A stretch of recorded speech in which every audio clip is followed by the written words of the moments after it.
अपने तरफ से मेहनत कर रहे हैं ताकि वीडियो ग्रो करे। तो आप सबका धन्यवाद, थैंक यू।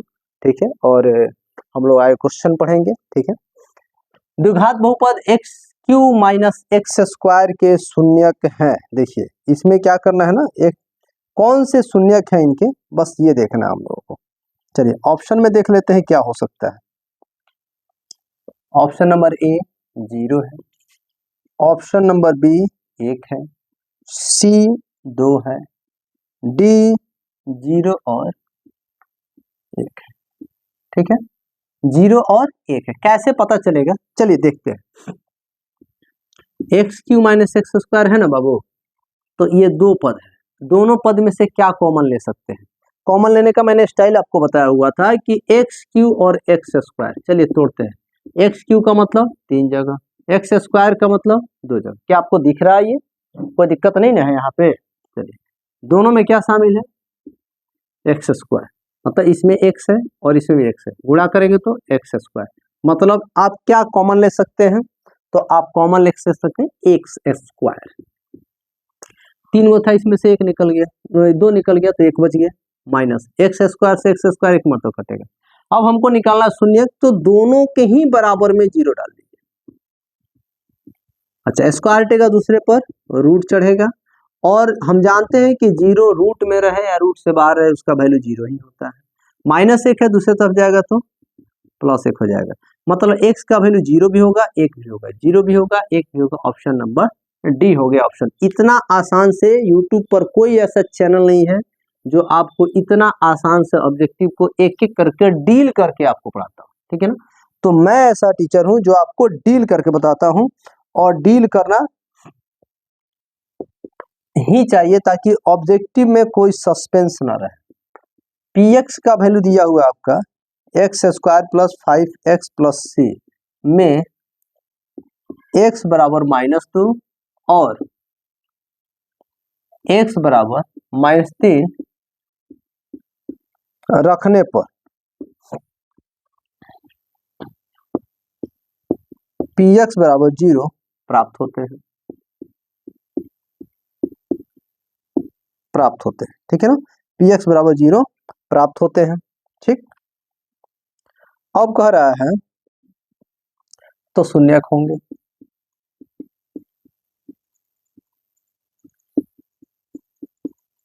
ठीक है ना, तो शून्यक होंगे। चलिए ऑप्शन नंबर ए क्या कह रहा है, 2 3 हो सकता है शून्यक।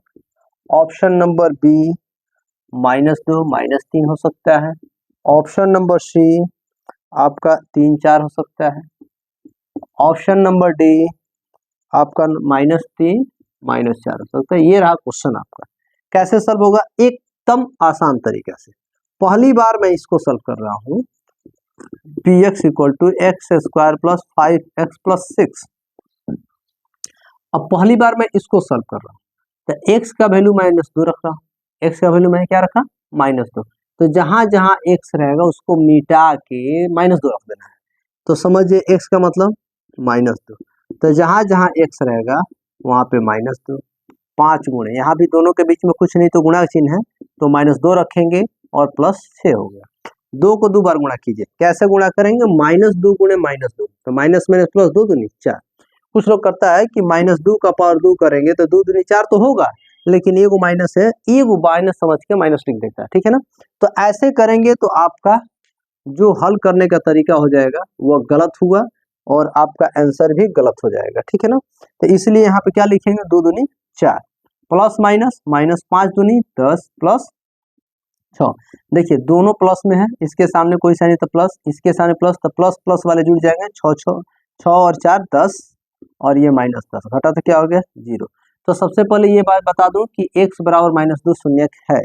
अब हम प्रयास क्या करेंगे, अब प्रयास ये करना है कि क्या दूसरा का, ये वाला दूसरा जो है x का मान -3, ये बैठ रहा है कि नहीं इसमें, इसके पर भी 0 आ रहा है कि नहीं, तो इसको भी ट्राई कर देंगे। -3 है, यानी यहाँ पे -3 का ही पावर 2 प्लस 5 गुणे -3 और प्लस 6। ठीक है ना, 3 तरीका 9, लेकिन माइनस नहीं, क्यों, पावर 2 है तो माइनस माइनस प्लस हो जाएगा, प्लस माइनस माइनस 5 3 15 प्लस 6, इसके सामने प्लस इसके सामने प्लस, तो प्लस वाला जुड़ जाएंगे। 9 6 15 घटा 15 बराबर 0। ठीक है ना, तो अब देखिएगा क्या, कि क्या मान रखे हैं, ये दोनों मान रखे हैं, और दोनों के ही मान रखने पर ठीक है ना, क्या आया, क्या आया आपका 0 आया, मतलब यही दोनों आंसर होगा। तो -2 और -3 जिसमें होगा वही आंसर।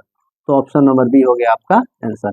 इस तरह से ऑब्जेक्टिव बनाते हैं और इस तरह से बनाने में मजा भी आता है। देखिए किसी भी कोने से किसी भी प्रकार का ठीक ना गलत होने की संभावना यहाँ पे समाप्त हो जाती है।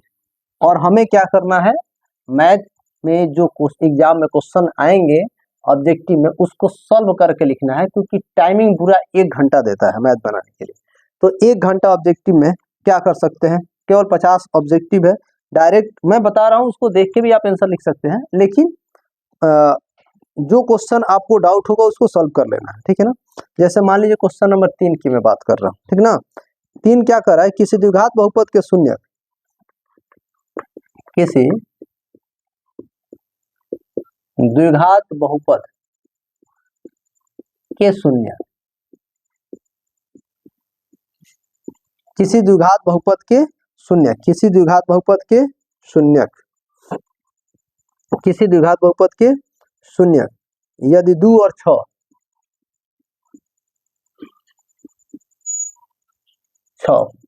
क्या कर रहा है, 2 और 6 हो, ठीक है ना, तो द्विघात बहुपद होगा। तो द्विघात बहुपद होगा, ठीक है ना, तो द्विघात बहुपद होगा। अब देखिए इसको कैसे सॉल्व करेंगे हम लोग, ठीक है ना। चलिए देख लेते हैं ऑप्शन क्या होगा, इसका ऑप्शन भी देख लेते हैं। Option number A, option number B क्योंकि लंबा है, option number C, option number D, ठीक ना। X square plus 12x plus 8, x square minus 12x plus 8, x square plus 4x plus 12, x square minus 8x plus 12, ठीक है ना। झिल मिला रहा है क्या, ठीक है। चलिए देखते हैं, ठीक है ना। क्यों मैं बोल रहा हूँ, क्योंकि पंखा चलता है ना तो झिल मिलाता है। चलिए ठीक है, अब चलिए देखते हैं इसको निकालेंगे कैसे। बाबू ये पहला शून्य कि ये दूसरा शून्य, एकदम आसान भाषा में क्या कीजिए, इसको अल्फा मान लो, इसको बीटा मान लो, बिना माने ही सबसे पहले ध्यान दो यहाँ पे क्या करना है, एक चीज लिखना है, x square minus alpha plus beta x plus alpha into beta, ठीक है। हम ये बहुपद निकालना है, तो कैसे निकलेगा ये देखिएगा, कुछ नहीं करना है, अल्फा प्लस बीटा मतलब दोनों को जोड़ दीजिए, 6 2 8, अल्फा इंटू बीटा मतलब दोनों गुणा कीजिए, 6 दूनी 12, ठीक है ना। X square minus 8x plus 12, देखिए तो कहीं दिख रहा है क्या, x square minus 8x plus 12, x square minus 8x plus 12, ठीक है ना, ये आपका आंसर हो जाएगा, ठीक है। कोई भी क्वेश्चन हो उसको अगर हम नॉर्मल ढंग से बनाएंगे तरीके का इस्तेमाल करके तो लंबा थोड़ी होगा, नहीं होगा, ठीक है ना, लंबा नहीं होता है, तरीका का इस्तेमाल किया जाए तो। क्वेश्चन नंबर 4 का, निम्नलिखित में से कौन एक द्विघात बहुपद है,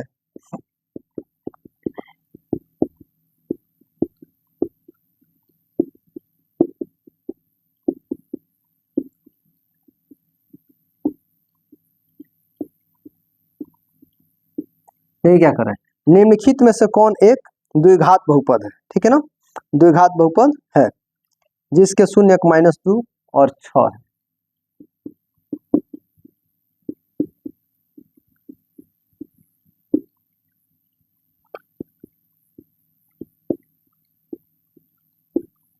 देख लिए सेम प्रोसेस, चलिए सूत्र मैं लिख दे रहा हूं यहाँ पे ना, x square minus alpha plus beta x plus alpha into beta, आसान होगा आपके लिए। X square minus alpha plus beta मतलब दोनों को जोड़िए, देखिए एक प्लस में है एक माइनस में, एक प्लस में एक माइनस में जोड़ेंगे तो क्या होगा, 6 प्लस माइनस माइनस की 6 में से 2 गया 4, प्लस की संख्या अधिक है तो प्लस में। अब ये सोचिएगा प्लस संख्या कैसे अधिक है, देखिए -2 प्लस 6, 6 में से 2 गया 4, 6 के सामने प्लस है तो प्लस लिख दिया मैंने, ठीक है। अब दोनों गुणा कीजिए, 6 दूनी 12, अच्छा प्लस माइनस माइनस, सीधा बात हो गया, तो फार्मूला हो गया x square minus 4x minus 12, ये आपका आंसर हो जाएगा। मैंने ऑप्शन नहीं दिया था, इसलिए ऑप्शन नहीं दिया था कि कुछ आप सॉल्व भी करें डायरेक्टली बिना ऑप्शन देखें। एग्जाम में ऐसे क्वेश्चन आता है तो ऑप्शन नहीं देखना है, सबसे पहले आपको सॉल्व करना है, सॉल्व करने के बाद ठीक है ना। आपको देखना है कि आपका आंसर किससे मैच कर रहा है, जिससे मैच करना है सीधे आंसर। क्योंकि कभी कभी ऐसा होता है कि ऑप्शन देखने पर माइनस प्लस कंफ्यूजन हो जाता है, ठीक है ना, और ये कंफ्यूजन के कारण क्वेश्चन गलत भी हो जाता है, ठीक ना। तो मैं यही कहूंगा कि एग्जाम देने जब भी जा रहे हैं, ठीक, जब भी जा रहे हैं तो आपको एक बार क्या करना है, पहले क्वेश्चन को सॉल्व करना है और तब आंसर से मैच करना है, ठीक है ना। इस टाइप के क्वेश्चन आते हैं तो, सब क्वेश्चन नहीं, इस टाइप के जो क्वेश्चन आ जाए मैं उसकी बात कर रहा हूँ, ठीक है। चलिए क्वेश्चन नंबर 5 पढ़ते हैं। यदि बहुपद px का एक शून्यक माइनस 2 है, यदि बहुपद px का एक शून्यक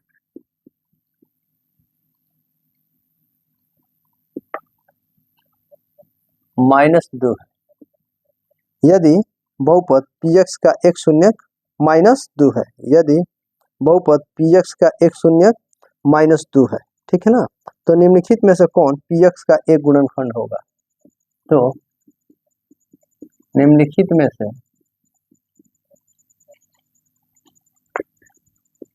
कौन px का एक गुणनखंड होगा?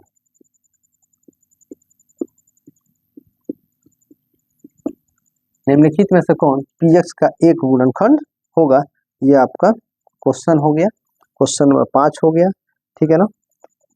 तो कैसे आप जानेंगे कि px का एक गुणनखंड होगा? देखिए एकदम आसान तरीका है, x बराबर माइनस 2 कर लो, माइनस 2 इधर आएगा तो प्लस 2, ठीक है ना।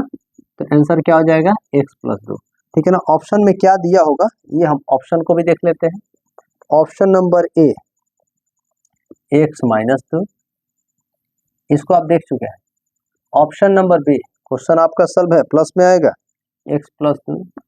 Option number C x minus 1, option number D x plus 1। मैंने अभी बताया है कि पहले क्वेश्चन को सॉल्व करेंगे, जो ऑप्शन में मैच करेगा उसको, नहीं अभी बताया ना, x बराबर माइनस 2, माइनस इधर आएगा तो प्लस 2।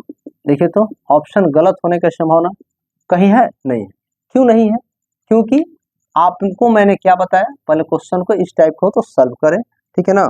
इसलिए मैंने ऑप्शन नहीं दिया है और डायरेक्ट आपको बताया है, ताकि आपको किसी प्रकार का दिक्कत ना हो। क्वेश्चन नंबर 7 की मैं बात कर रहा हूं। द्विघात बहुपद के शून्यकों की संख्या,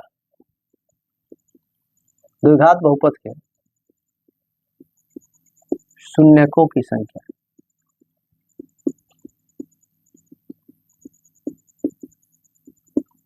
कितनी होती है?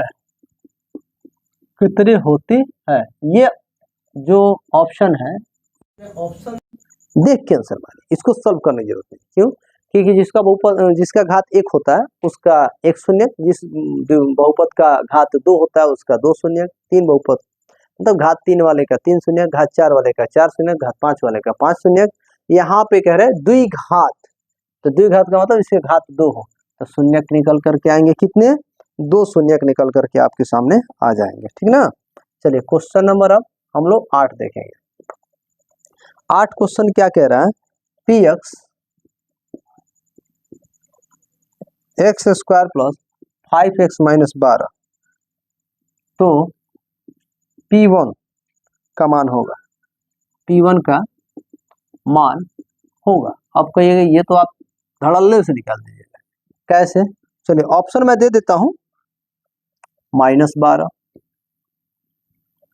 6, -6, 12, ठीक है। ये 12, इसको कैसे सॉल्व करेंगे ये देखिए। इसको सॉल्व करने का तरीका क्या है? तो सबसे पहले p x equal to x square plus 5x minus 12, ये क्वेश्चन हो गया। पी एक्स का वैल्यू कितना दिया? देखिए P1 कर रहा है, तो P1 करें, तो जैसे ही पी एक्स के नीचे P1 लिखेंगे तो इसमें क्या बदल रहा है? P का मान P हो गया और x का मान 1 हो गया, मतलब जहां जहां x रहेगा अब वहां वहां हम क्या करेंगे? 1 लिख देंगे। क्या लिख देंगे? 1। तो 1 एकम 1, 5 एकम 5 माइनस 12, सॉल्व करेंगे तो क्या होगा? 5 1 6 माइनस 12, 12 में से 6 हो गया -6, ठीक है ना। ये आपको आसान लगा कि नहीं लगा? तो यहाँ पे आपको क्या दिख रहा है? -6। ऑप्शन नंबर सी में आया ना आपको? ऑप्शन नंबर सी में आया कि नहीं आया? आ गया। चलिए आगे क्वेश्चन को सॉल्व करते हैं, किसी भी प्रकार का आपका दिक्कत नहीं होने देंगे, मैंने बोला है, और दिक्कत होगा भी नहीं। बस आपको करना क्या है, थोड़ा बहुत, बस ज्यादा कुछ नहीं करना है, आपको थोड़ा बहुत शेयर कर देना है, थोड़ा बहुत लाइक कर देना है, थोड़ा बहुत कमेंट कर देना है, और जो क्वेश्चन नहीं आ रहा है उसको रिपीट में कमेंट में बोल देना है कि सर हमको दिक्कत हो रहा है इस क्वेश्चन में। जहां तक मैं तो प्रयास कर रहा हूँ ना कि आपको किसी प्रकार का कोई दिक्कत ना हो, लेकिन फिर भी अगर आपको दिक्कत हो रहा है तो मैं ये बोलूंगा जरूर कि एक बार कमेंट करें, कमेंट कीजिए, और जहां दिक्कत है उसको मैं सलट लूंगा, ठीक ना। चलिए 9 नंबर क्वेश्चन देखते हैं। देखिए शून्यक 2 8 वाले बहुपदों की संख्या होगा। 2 8 वाले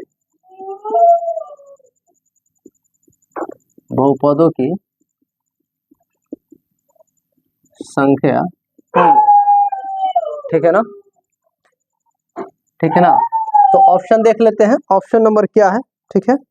ऑप्शन नंबर ए में 1, बी में 2, सी में 4, डी में अनगिनत, ठीक है ना। शून्य 2 8 वाले बहुपदों की संख्या कितनी, मैंने बताया था ना कि दो बहुपद अगर निकाल लेते हैं आप, बहुपद आसानी से निकल जाता है, तो उसमें 1 से भी गुणा करेंगे, 2 से भी गुणा करेंगे, 3 से भी गुणा करेंगे, 4 से भी गुणा करेंगे, ऐसे गुणा करते जाएंगे तो नए नए बहुपद निकल के आएंगे। इसका मतलब बहुपदों की संख्या पूछ रहा है, समीकरण की संख्या पूछे या बहुपदों की संख्या पूछे, तो यहाँ पे बहुपद की संख्या पूछ रहा है, तो बहुपद की संख्या के लिए हम लोग क्या करेंगे, अनगिनत के ऊपर टिक कर लेंगे, ठीक है ना। क्या करेंगे, अनगिनत को ही आंसर मान लेंगे, ठीक है ना। किसी बहुपद की घात होती है, लास्ट क्वेश्चन है, किसी बहुपद की घात होती है, किसी बहुपद की घात होती है। बहुपद की घात कैसी होती है, मैंने आपको बताया था बहुपद में ही कि जिसका घात पूर्ण संख्या के रूप में होगा वही बहुपद का घात होगा, जिसका घात किस रूप में होगा, पूर्ण संख्या के रूप में होगा, वह बहुपद का घात कहलाएगा। तो यहाँ पे क्या होगा, किसी बहुपद का घात होता है किस रूप में, तो आंसर हो गया आपका पूर्ण संख्या के रूप में, या ऑप्शन में दे सकता है धनात्मक, ठीक है, ऑप्शन में धनात्मक दे सकता है या पूर्ण संख्या के रूप में दे सकता है, ठीक है ना। आज के लिए बच्चों इतना ही क्वेश्चन है, आप इतना समय दे रहे हैं इसके लिए धन्यवाद।